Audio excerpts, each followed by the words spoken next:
Imagine the court of a dying king.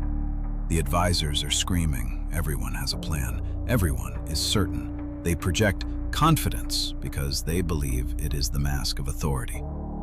You have been taught that the first person to speak wins the room. You see this every day in the modern court, the boardroom, the social circle, the digital feed.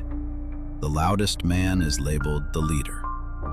But Darwin, observing the brutal hierarchy of the natural world, saw a different pattern. He saw that the loudest bird is the first one the hawk finds. Society has seduced you into the confidence trap. It tells you to fake it till you make it. This is a poison wrapped in gold leaf.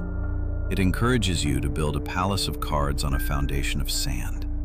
It rewards the performance of knowledge while the actual asset, the truth, atrophies. This is the Dunning-Kruger Audit. It is a clinical measurement of a biological glitch. The less skilled you are, the more your brain hallucinates mastery. It's not an opinion. It's a systematic error in your hardware. It fills your gaps with unearned certainty to protect you from the pain of not knowing. It makes you feel like a king while you are walking into a snare. Strip the sentiment. Darwin identified the law that governs every failed empire and every broken career.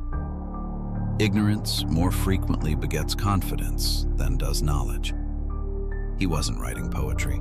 He was identifying a structural failure. To know is to see every crack in the armor, every flaw in the plan, every shadow in the corner. The amateur is confident because he is blind. The master is quiet because he is mapping the kill zone. True power doesn't shout. It waits for the ignorant to exhaust themselves. Knowledge is the lens that turns a chaotic field into a target-rich environment. Reflect on your loudest boast, your most certain yes. You thought you were showing strength. In reality, you were signaling your low-status vulnerability. You were telling everyone in the room exactly where your map ends. While you spoke, the high-status players were quietly taking your measure. They didn't interrupt. They let you dig. They saw your confidence for what it was, a diagnostic symptom of ignorance. You didn't gain ground. You lost the war of perception. The task? Kill the impulse. Every time you feel the need to be right, recognize it as a biological leak. Strangle it. Locate the one thing you are most certain about and find a master of that craft. Map the distance between your opinion and their evidence. That distance is your debt. Adopt the high-status pause. Let the ignorant confidence of the room vibrate until it turns into panic. Use those 3 seconds to find the throat of the argument. Silence isn't empty. It's heavy with intent.